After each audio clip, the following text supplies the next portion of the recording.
Okay, so I won't belabor our conversation any further. I am going to begin. We have lots of content and activities to cover over the next hours, and I'm excited and looking forward to what I'll be able to learn and hopefully be able to share with all of you today. So we are going to jump in. So welcome. My name is Precious Miller, and I am the My Best coordinator, and I have the honor of sharing some information with you all today. Our topic is centered around trauma-informed institutions and talking about what that looks like and how we can be trauma-informed individuals as we are supporting students and coming back into our spaces from being virtual for so long, and how we can support those students who have yet to come into our spaces. So those FIDIAC students who are bringing lots of experiences to their post-secondary education. And I'm looking forward to sharing with you all. I always highlight my coworkers because I am truly honored to be able to partner with such amazing and generous individuals. Jenny Shanker, Erica Oriens, and Katie Giardello are the individuals I have the pleasure of working alongside. And if you are new to My Best webinar, these are my colleagues. And if you are familiar with us, you can feel free to connect with us at any point. We are more than happy to help you all. I would also be remiss if I did not celebrate and honor our funder, ECMC Foundation. My Best is one of 7 grantees who have the opportunity of working with ECMC. All of the individuals within the ECMC cohort, we are supporting basic need initiatives in community colleges across the country, institutions, communities we are supporting in the fight to make sure that individuals have basic needs met. And so I just wanted to honor and celebrate our funder today as well. So if you have been to a My Best webinar before, you know that I enjoy connection and engagement. I enjoy individuals connecting with each other in the chat as well as outside of this Zoom space.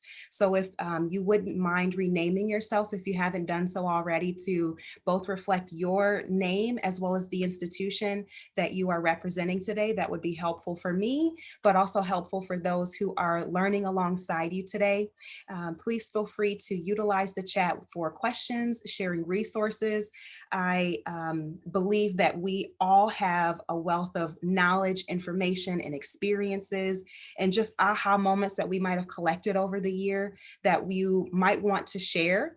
Please feel free to add that in the chat. And if you have questions, you want to pose them to myself or one of your colleagues on today's webinar, please feel free to raise your hand and share. I dare you to share today.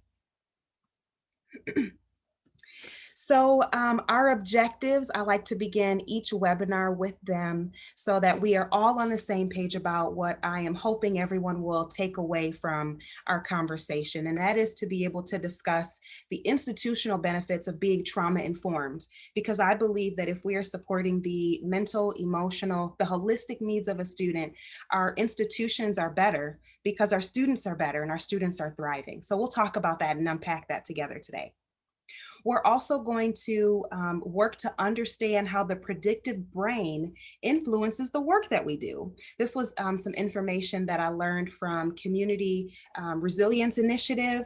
They have lots of information about the Active Mind, which is a nonprofit organization, and just some great content about the predictive brain. And so I'll share some of that information with you today and how our predictive brain influences what we do.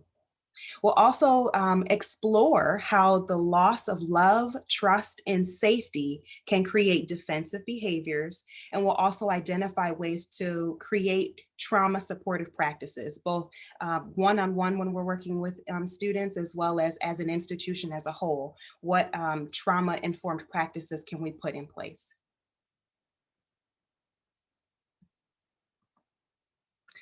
So we're going to be talking about trauma, which can be a loaded topic and a triggering topic for some. And I want to be mindful of that. And I also want to offer the space for all of us to bring in some mindfulness and just awareness of this topic that can be heavy for some, but heavy for some of our students as well. And so I just wanted to offer this as an opportunity. We're going to do this in 3 steps, and we're going to do this together. wherever you are in this Zoom experience today. And so the first step to our mindfulness activity is going to be working to step out of autopilot. I know I can't speak for any of you, but I can speak for myself that my day has been pretty packed. I've had lots of emails and tasks, things accomplished. I've also had some meetings today. And so it can be easy to get into that autopilot mode of I got to do this, I got to do that, and this comes next. But I want to offer us all an opportunity to kind of step outside of autopilot, even if it is just for this moment, and to just honor where we are in our bodies and also honor where we are in our mind. Step 2 is to bring awareness to our breathing. So what is your breathing doing right now? Is your chest rising and falling? What posture are you in this moment? Bring awareness to what's happening around you. Step 3. So as we step outside of autopilot, bring attention to our breathing and bring awareness to our bodies are doing. I offer you the opportunity to expand your reach and think about your 5 senses as well. What are you smelling? What are you seeing? What's around you? Perhaps you could bring your attention to this activity. Perhaps you could bring your attention to what you anticipate to learn from this webinar. My hope is that in beginning with mindfulness, we can all just kind of take a minute to breathe because it's getting towards the end of the day and we're halfway through the week, but also to offer everyone an opportunity to step outside of, I have to do this, or this is the next thing on my list. This is an opportunity for us to gather together, to share our experiences, and to perhaps learn something new. So as we talk about data, talking about the mental health needs of our students, let's look at some data. So among people age 18 to 25 years old, anxiety has increased from 8% in 2008 to 14.7% in 2018. So anxiety is increasing, and this was something that is relevant prior to the pandemic. The pandemic has only exacerbated some of the mental health challenges that some of our students are bringing into our campus spaces. And so the data here that we see, it just shows us that mental health is an area that deserves some spotlight. It also deserves some focus. Prior to the pandemic, it's something that I think deserves some attention. But even as we look at opening up our institutions, opening up our communities, and venturing back out into traditions and activities that we were accustomed to prior to the pandemic, I think it's something for us to take a look at and perhaps begin to do some additional development around. So we see that in the last 12 months, 87% of students have reported feeling overwhelmed. For many of you, I know lots of you on this call are already talking to students one-on-one, and so this data is nothing new to you. For some of you, it could be new. One data metric that was new to me that was really startling was that approximately 9.2 million students are experiencing a diagnosable mental illness concern. 9.2 million students across the United States of America. That's a lot of students. And a lot of those students are interacting in our virtual spaces and soon in our in-person spaces. And so what can we as institutions begin to do some thinking around to make sure that we are trauma informed? According to the Student Financial Wellness Survey that many of our institutions launched in October of 2020, we found that more than 4 in 5 respondents either agreed or strongly agreed that COVID-19 outbreak added to their level of stress. I would like to suggest that that stress doesn't just go away because businesses are opening up. Some of our students are going to be bringing some of that emotional load with them. So what can we do about it? We are going to venture into a poll to begin unpacking what it is that we can do about it, because I believe that there's something that we can do. All of us collectively, we have a lot of power on this call. And so I believe that that power is something we can bring into our institutions. And I would like to unpack that in a Mentimeter. And so one way that you can navigate to this is using your mobile device, pulling up the camera on your phone. Once you have the camera loaded, you would just point it at the black and white square icon. And there should be a link that pops up on your screen. If you just hold it there momentarily, click on that link and then navigate over to the Mentimeter poll. If that option doesn't work for you, you can go to menti.com and enter in the code that you see here, 575182220. And I'm just giving everyone a moment to venture over into that Menti poll. I'm going to navigate there myself so that we can all view the poll together. And so the first question on our Menti poll is, what is the importance of supportive, growth promoting relationships in your work? Why are relationships important? What role does it have? Though our conversation is primarily focused on being trauma-informed individuals and institutions, I'd like to suggest that most of this powerful work of being trauma-informed begins with relationships. And so what's the importance of supportive, growth-promoting relationships in your work? I see some answers are popping up here. Enormous. It's critical. We develop and work from this place with students and each other. I love that you offered that. We're not just working with students, we're working with our colleagues, our coworkers. It's of great importance. This can make or break an institution and impacts retention. Yeah, it does. When I was a student at Western Michigan University, I struggled my first semester, but I had a very supportive faculty member that I saw once a month, and it was because of that relationship that I was able to be retained as a student and persist to the next term. So I hear that. They are the center of my work, both with students and colleagues. Yes. Crucial to well-being, productive work, and future vision and personal connection brings health and mental strength. Relationships promote trust, and trust is crucial to do this work. Yeah. Trust it can be a vehicle, right? A vehicle to transformation, a vehicle to persistence, a vehicle to openness and connection. These help us all move forward in our work, whether it is between coworkers, administration, and our students. Can't grow without the support of others. Yeah, all members of the team need to feel valued. Goals are accomplished faster and it makes work fun. Yes, I love that. It does make work fun. I believe that more can be accomplished when we're working together. That is a personal view of mine. And I appreciate everything that you all were able to share in this first prompt. So we're going to go into the next question on our poll. What are the benefits of being a trauma-informed institution? So we've talked about relationships and the importance of having relationships. Now we're looking at the benefits of being trauma-informed. So let's just assume that we have a relationship with our students and with our colleagues. If we decided to have a trauma-informed approach, how could that benefit our institution?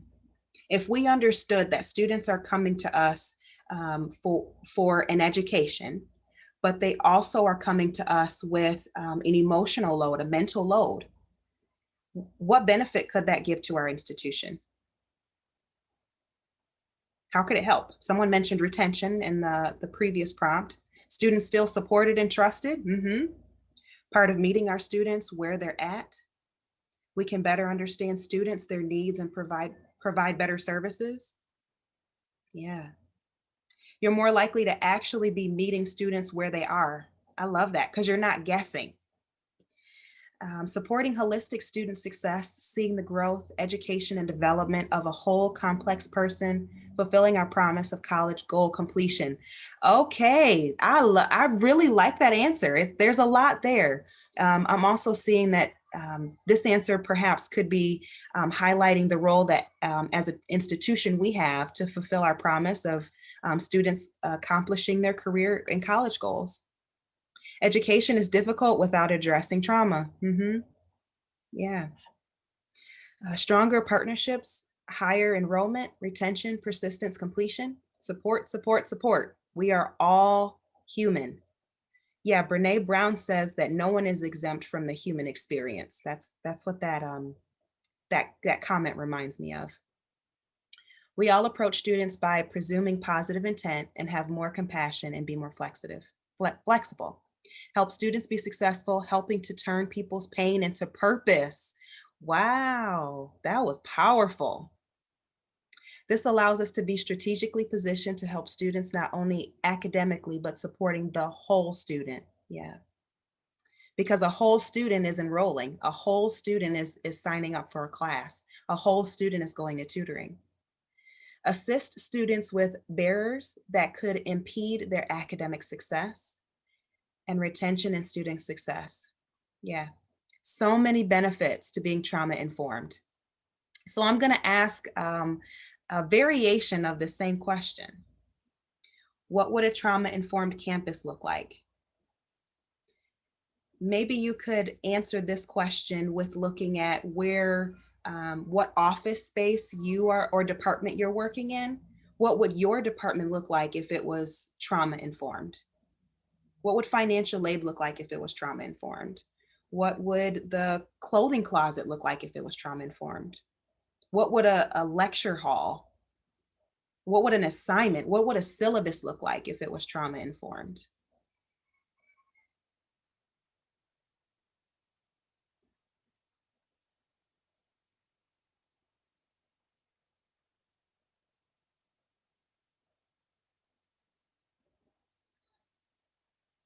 Friendly, welcoming staff with training and listening before responding, student-centered, asset-based materials in every center, having everyone trauma-informed from the top to the bottom of the institution's hierarchy.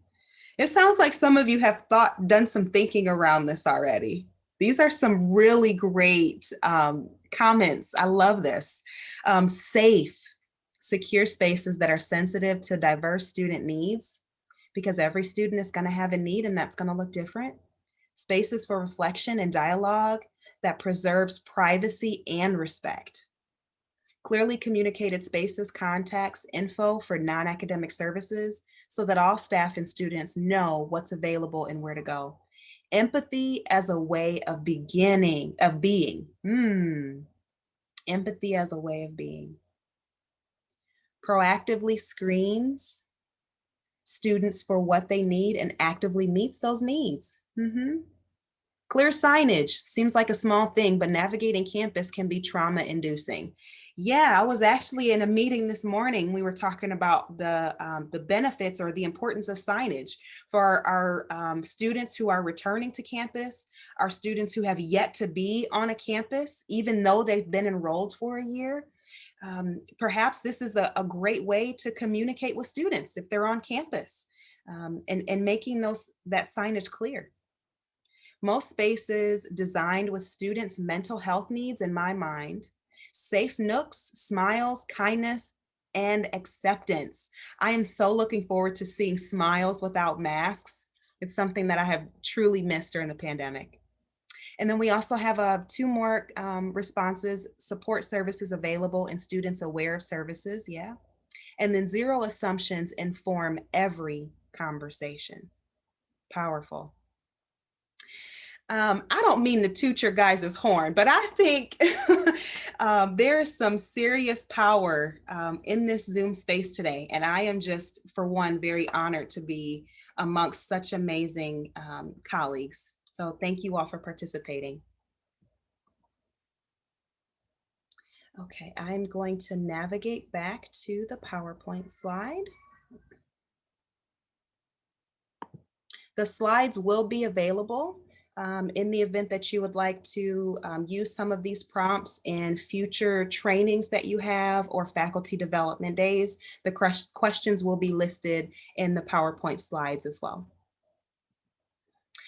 I was able to do some additional digging on institutional benefits to supporting the emotional, mental health needs of our students. This particular picture is from a journal article, and they specifically highlighted reducing depression. So if we did nothing else but looked at supporting students in reducing depression, we would see an increase in retention, and as a result see an increase in student satisfaction, an increase in tuition, and an increase in lifetime productivity, or the earnings that a student would be able to receive upon graduation. We would also see an increase in institutional reparation and alumni donations. Double win for everyone. I believe that students would benefit, but institutions as well would benefit amongst all of the things that you all have highlighted already to being trauma informed.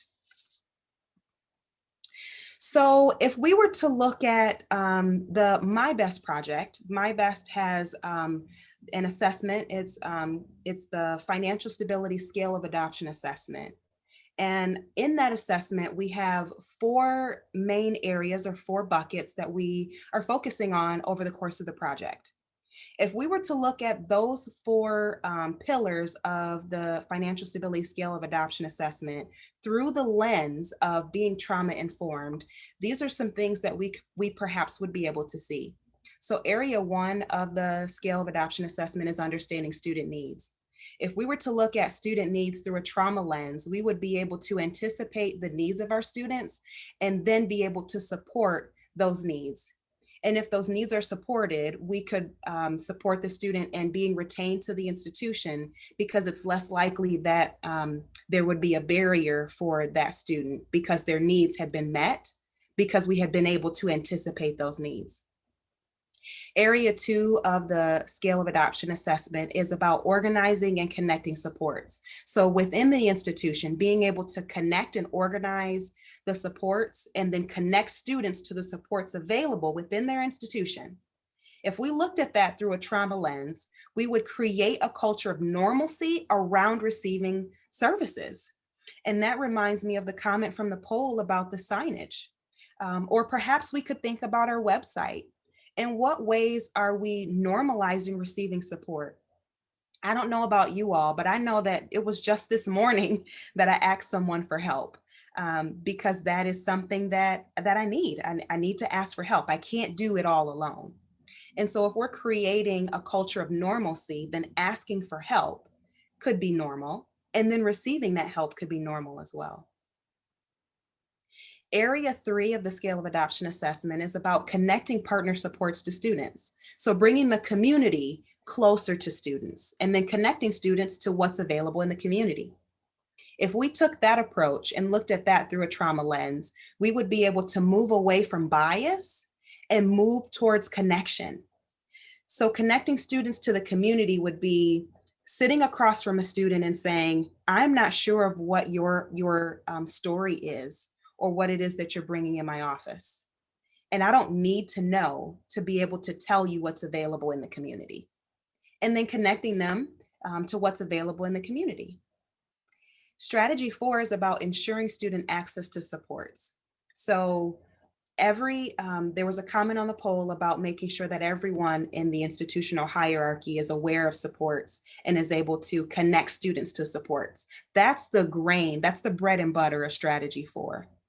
So if we looked at strategy four through a trauma lens, we would be working collaboratively to support the whole student. And I know that was a comment that was repeatedly shared in the poll, supporting the whole student. So I don't think it's fair to continue this conversation without us all being on the same page about trauma. Trauma is a Greek word, and it's derived from the word wound. Think about what a wound is. When was the last time you had a wound? It could be cut. It could be a cut. It could be something much deeper than that. The DSM-5, the Diagnostic Statistical Manual, defines trauma as actual or threatened death, serious injury, or sexual violence. That's one way to look at trauma.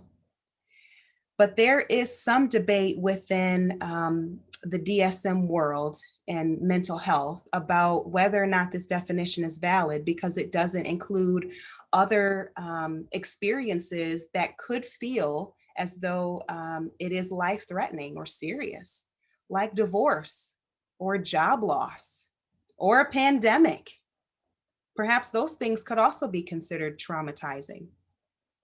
Trauma can be defined as an experience in which a person's internal resources are not adequate enough to cope with external stressors.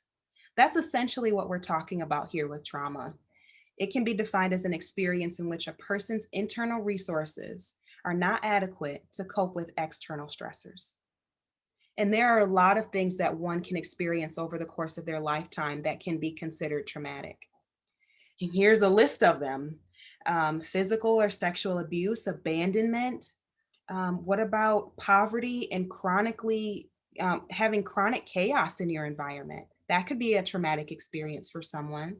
Military combat, historical trauma, witnessing police activity, witnessing police brutality, painful medical procedures. There's an array of different experiences that one can experience that could be considered traumatic, even for us as professionals. But our students are bringing that to our academic spaces. So what does it mean to be trauma informed? Go ahead and place some comments in the chat if you have a different view of what it means to be trauma informed. But essentially, it can be a practice approach that assumes that every individual, colleague, student, is more likely than not to have had a history of trauma. There was some data metrics from Active Mind that was talking about 50% of young adults have had a traumatic experience by the time they've reached their post-secondary education. So that's half of our students. That's half of a classroom. That's half of a cohort that could have had a traumatic experience. Trauma-informed care recognizes the presence of trauma symptoms and acknowledges the role trauma may play in an individual's life. So as we move forward in our conversation, we'll unpack what those trauma symptoms could look like, what those trauma behaviors or could look like, and what it is that we as professionals can do to support that student's experience. So SAMHSA, Substance Abuse and Mental Health Service Administration, records 4 different ways in which trauma can appear within an individual. It can have an emotional response, a cognitive response, a behavioral response, and a physical response. And so what we're going to do is we're going to take a minute to go through each of these individually. So an emotional response, if an individual experiences a trauma and has an emotional response, they can have some immediate reactions to that trauma, and they can also have some delayed emotions to that trauma. Numbness and detachment, anxiety, or severe fear are some. Irritability, depression, mood swings are some delayed responses that you perhaps could see in some of the spaces that you're working in. Grief could be one, emotional detachment as well. So we have cognitive responses is another response that an individual could have if they experience trauma. There was a student that I had the pleasure and honor of working with at a 4-year institution, and this individual student had a sexual assault. The student was a sexual assault survivor, but you wouldn't know that by looking at this student. What was noticeable to me and my colleagues was that this student was repeatedly late, and the student often was late to registering for classes. Now they did register and they did go to class, but they were repeatedly late. So much so that the professor reached out and was really concerned because the student was missing out on some valuable information within that lecture. Now, it would have been easy to just blame the student and kind of just shrug it off as, this student is X, Y, and Z, not giving the student the benefit of the doubt. That could have been easy, but I decided to take a different approach and just ask, hey, your professor reached out and mentioned that you had been late to class a couple times. Can you tell me what's going on? Or what's happening? Can you tell me more? Well, coming to find out, this student was late to class because the class was located on the campus in which her sexual assault occurred. And so going to class brought back flashbacks for this student, and it made it difficult to show up to class on time. And it was also difficult for this student to make decisions, which is why the student was often late to registering for classes. These are some of the trauma responses that we saw from this particular student. And these are things that perhaps you might see if there's a student you're interacting with and they have a trauma response that's cognitive. There are also some behavioral trauma responses that a student could have. The startled reaction is one that you might see. Restlessness, sleep and appetite disturbances might not be something that you necessarily see, because I know you're not living with these students, you're just interfacing with them as needed. But maybe they're mentioning some of this in their conversations, or perhaps they're putting some of this information down in the others section of an intake form you might have developed. Some delayed behavioral reactions you could see is decrease in activity level. So if you have students signing in and out of activities, and you notice that there's a decrease in their activity level, that could be a question to ask. Hey, I noticed you didn't come to this activity and you normally are really involved in this kind of thing. How's it going? Are you okay? You could also see some withdrawal. So if you are interfacing with a student and they have a physical response to their trauma, these are some things that you could see. Um, Sweating or shivering, faintness are immediate physical reactions. Some delayed physical reactions would be sleep disturbances, appetite and digestive changes, persistent fatigue. I facilitated or I coordinated a grief and loss group at an institution that I previously worked for. And there was an intake form that students needed to complete to be able to participate in the grief and loss group. And across the board, one of the most common comments that a student would indicate on their intake form of experiencing as a result of their grief and loss is a change in their appetite, a change in their sleep, and feeling stressed. And so off the bat, these might be something that a student could verbally mention, because we might not necessarily see these physical responses, but if an individual is experiencing trauma, they could be there. And so I just wanted to raise some awareness of this is what trauma could look like on a student. Now, let's say a student hasn't had any experience with trauma, but we are still seeing some defensive behaviors, or behaviors that are not conducive to the work environment. It could be because there's been a breach in love, trust, or safety. And so if a student is exhibiting some offensive behavior or defensive behavior, like name calling, blaming, shifting blame, being really defensive, guarded, it could be because of a breach in love, trust, or safety. That student perhaps could be looking to regain some control they feel like they've lost, or they could be reacting to what they perceive as an environment that is no longer nurturing or supportive to their growth.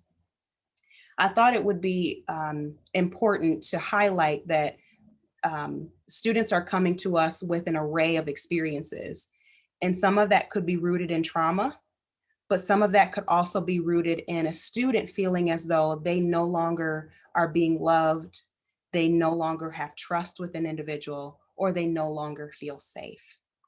If there's a breach in this, we could see some behaviors that would that are serving the student because they're looking to protect themselves. So the predictive brain, and what is its role in this conversation of love, trust, safety, trauma, being trauma informed? If you've heard of the predictive brain, go ahead and do a thumbs up if this is something new to you. It's okay to do nothing. It's okay. This is a welcome learning space. And so the predictive brain is essentially our brain's proactive way of predicting and coming up with expectations of what's getting ready to happen. We are using our past behavior or past experiences to understand or make predictions about what's getting ready to happen. So when we encounter situations and events in our work, our brains are trying to predict what's coming next and what we should do. What should our response be? Anticipatory or predictive processing is directed towards the future and at the same time highly dependent and grounded in the information from the past. So one example could be, I don't like bees. I actually turn into a track star every single time I see a bee because my past experiences have taught me that bees sting me and it hurts. And so I do what I feel is necessary to evade that situation so that I can protect myself, so I can be safe. My predictive brain has taught me that that is what I need to do. Your predictive brain could also be at work when you are seeing your coworker take a bite of a very warm, gooey chocolate chip cookie. And you could just like, when they break that cookie apart and you could just see the chocolate morsels just dripping from that warm cookie they just got from the cafe. It's like my mouth is watering. It's because my brain is already predicting what that might taste like and what it smells like, what it looks like. Perhaps some of you already have a picture of a chocolate chip cookie and you're going to be racing to the kitchen to make one later today. That's your predictive brain. So what we're going to do is we're going to do a little activity to further drive home what the predictive brain looks like and how it could function when we're working with a student. Here we go. So this is a picture of something. In the chat, I would just like you or welcome you to put down what it is that you see. What's happening in this picture? What does your brain tell you is happening? I see some chats coming in. It's a stuffed animal. It's a dog. It's a stuffed animal. Okay. So that's what's happening in the picture. There's a kid screaming. Below that, fuzzy view of child entertainment, smiley face, fuzzy. Yeah. Soft doggy stuffed animal or slippers. Oh, I love that, Judy. Oh, a soft doggy stuffed animal or slippers. Someone's pocket. Yeah, it could be. It could be. All right, let's see. What's happening in this picture? Okay. So some additional information was revealed. What's happening in this picture? What's happening here? Earbuds. Concentration. She's upset. Okay. She does look like she's concentrating. Too much noise. Maybe she's at a concert, Becky. She wants a cookie. Distressed child using stuffed animal for comfort, attempting to comfort herself. She's pouting. Yeah. Anxiety, maybe seeking comfort. I appreciate all of the comments that you're placing in the chat here today. And I also appreciate everybody's approaching this from a different perspective because everyone's past experience is telling them something different. Okay. Anxiety, maybe seeking comfort. Okay. So what's happening in this picture?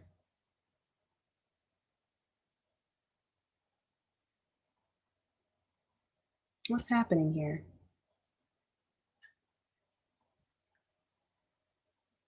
Playing a game, maybe? What do you see now? We kind of blew this up. It started off as a stuffed animal, and then we saw her with this face, and now we see this picture. Fighting and loud, looks like an argument, trying to escape noise from others. Yes, Judy? Yeah. Fighting and stress, both kids trying to block what they're hearing. Yeah, there's something going on, and it looks like it could be overwhelming.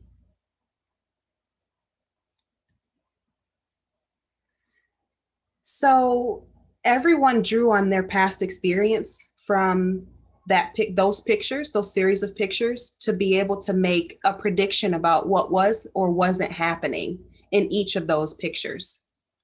Sometimes our predictive brain can be spot on, right?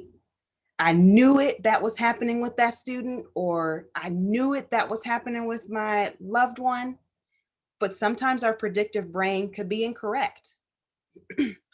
So when we're interacting with students, perhaps these are some things that we could be aware of. That when we're meeting with the student, we're only getting a snapshot of what's happening. Perhaps we're still building a relationship with that student, either from a one-on-one standpoint or as an institution. As an institution, we could still be building a relationship with that student. And so we're only going to get a small picture. So I think it's important for us to know that sometimes our predictive brain can be correct and sometimes it can be incorrect, but it can also create some biases for us. Sometimes we could make some judgments about a student or their situation just because our brain is trying to piece it together. And I'd like to mention that all of us have some bias because we all have some background and some experiences that have really served us well to be able to understand the world around us. But sometimes those experiences might not match or be helpful for that situation if we're trying to understand it. So, what are we unconsciously predicting in our work? When we're looking at a student's enrollment, is there something that we're unconsciously predicting? Is there something we're unconsciously predicting when we're looking at a student's report of their grades? And then what can we do to make sure we're getting the full picture before we respond? Earlier on during that poll, I remember someone mentioning getting the full picture and understanding the whole full student. And that reminds me of this question prompt. What can we do to make sure we're getting the full picture before we respond?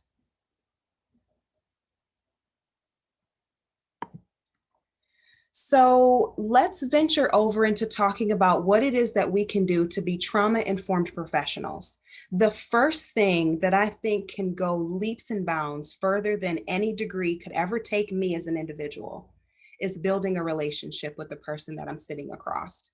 What can we do to make sure that we are just genuinely building a relationship and not just building a relationship because that's what we're supposed to do, but building a relationship to just understand.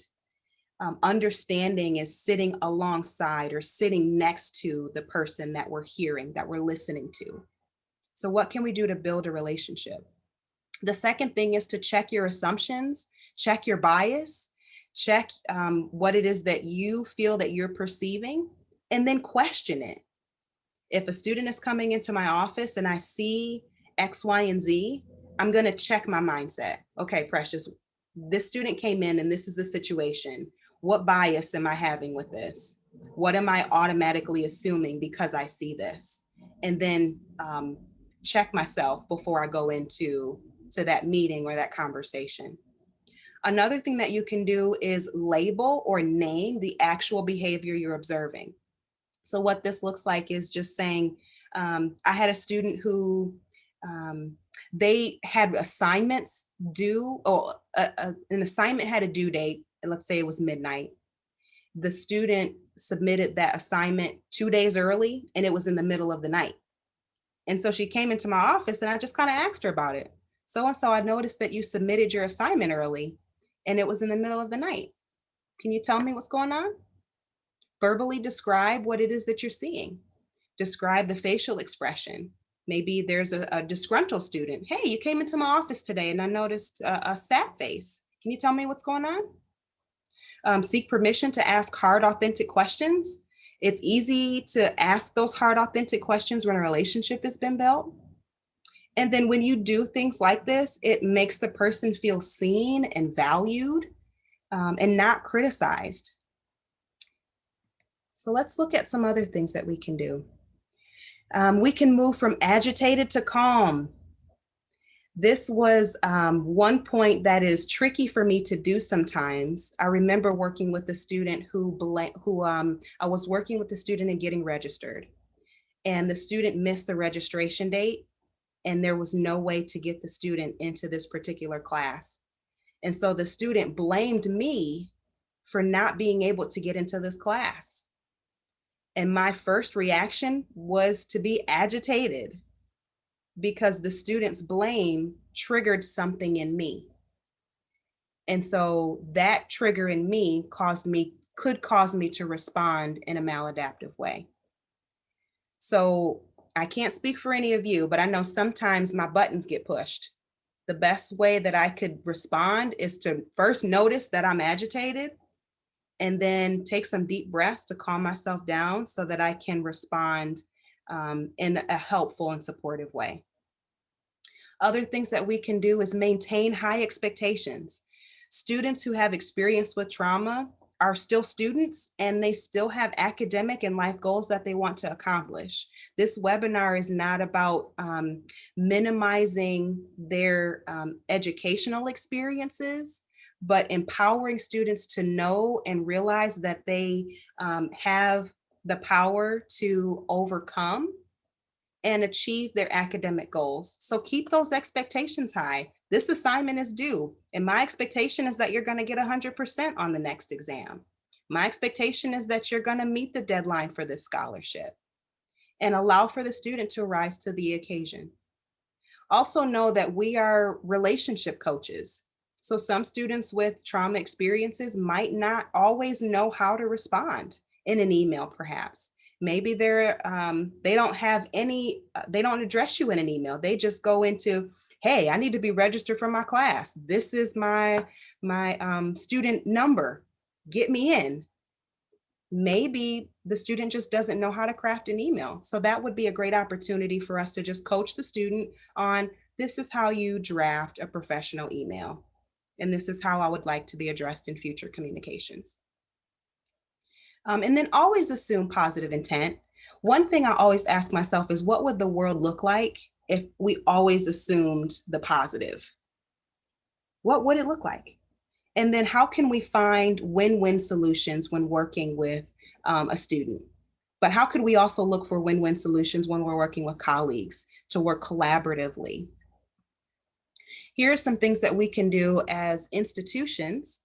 I am mindful of time, so I'm going to start speeding it up, but I will make sure that the PowerPoint slides are available.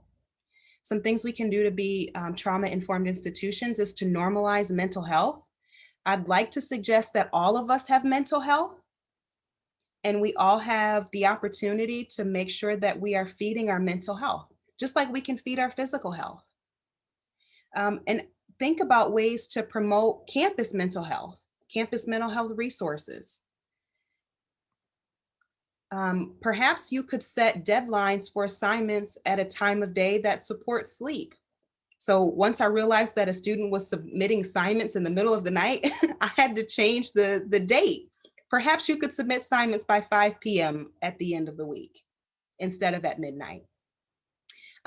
You could also think about starting staff meetings with a mindful moment, the same way we were able to do today in our webinar. So if you are connecting with a student and you are concerned about their mental health, there is some first aid action plan that you can engage in. And step one is to assess for risk of suicide or harm. So look for some warning signs of suicide. What is the student talking about? Are they writing about death?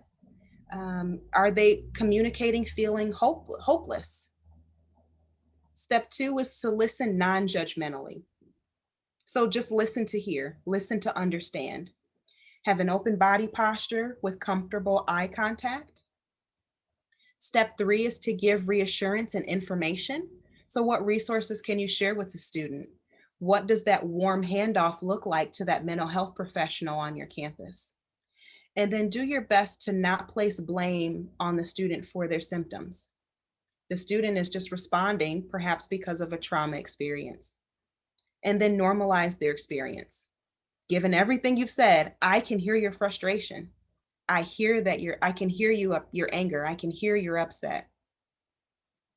Step four is encourage appropriate professional help. Again, looking at that warm handoff.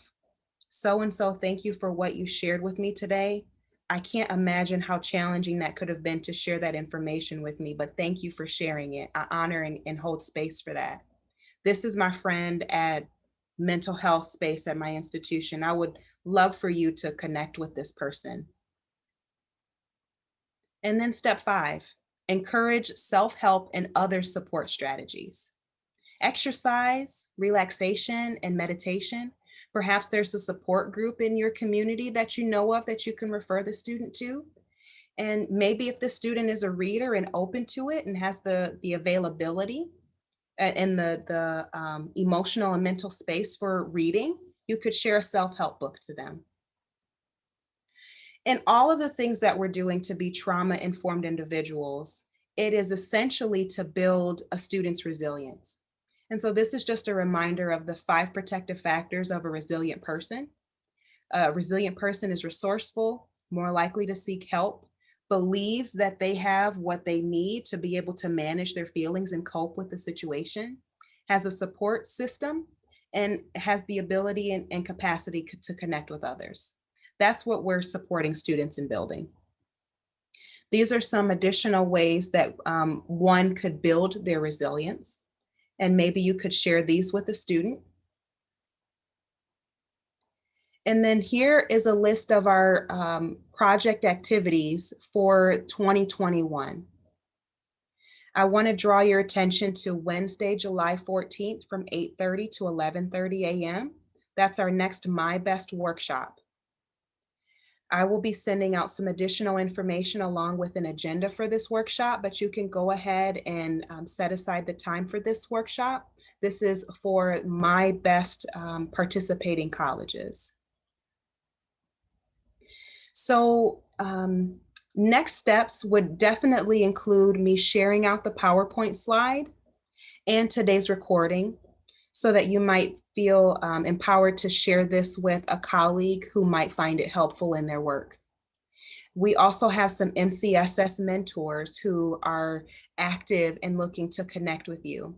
If you are interested in connecting with an MCSS mentor, if you have questions about how to institutionalize wellness practices, that's something an MCSS mentor could support you in navigating. Or maybe you're already thinking about and developing your faculty development days and want to include some of the information from today's webinar. I welcome any questions if that is something you are looking into doing. And then I also, again, welcome you to register for the upcoming MCCA events. The project leads who are on the call now, there is a project lead touch point coming up in June and July, but I am only asking for you to attend one of the project lead touch points. Before we end, I want to offer a self-care challenge to you all today. And that self-care challenge is to answer this question. What can you do to come alive within? As we are supporting students and working to be trauma-informed individuals, sometimes that work can be overwhelming. Sometimes it can be triggering. Sometimes it can be exhausting. Sometimes it can just be hard. And so if, let's say you're not in a challenging place today, but you know that the fall is going to come with some unknowns, maybe the summer is a great time for you to begin thinking about what it is that you can do to come alive, so that when those challenging times do come, you already have an actionable activity that you have in place to stay alert, stay awake, stay vigilant, stay passionate. Here on this slide, I have a couple of quotes that I just thought were really thought-provoking and I wanted to share them. People are like stained glass windows. They sparkle and shine when the sun is out. But when the darkness sets in, their beauty is revealed only if there is light from within. And the next one is, don't ask what the world needs. Ask what makes you come alive and go do it. Because what the world needs is people to have come alive. Feel free to connect with me at any point. I also forgot to mention the Student Success Summit. I can't believe I forgot to mention that. Our Student Success Summit is coming up in September. Dominique Hammonds is one of our MCCA partners, and she's going to be our speaker for the summit. our keynote speaker for the Student Success Summit coming up. And a lot of the information that I was shared today was also shared with Dominique Hammonds. So if any of the information today was helpful, inspiring at all, the MCS, the Student Success Summit is something to definitely register for. So make sure that you are checking out the MCSS website for events and more information. So thank you all for the time that you shared with me today. It was an absolute pleasure to be with you all. Thank you for being engaged, for participating, and for just sharing your afternoon with me. Feel free to ask me any questions, and I hope you enjoy the rest of your afternoon. Thank you.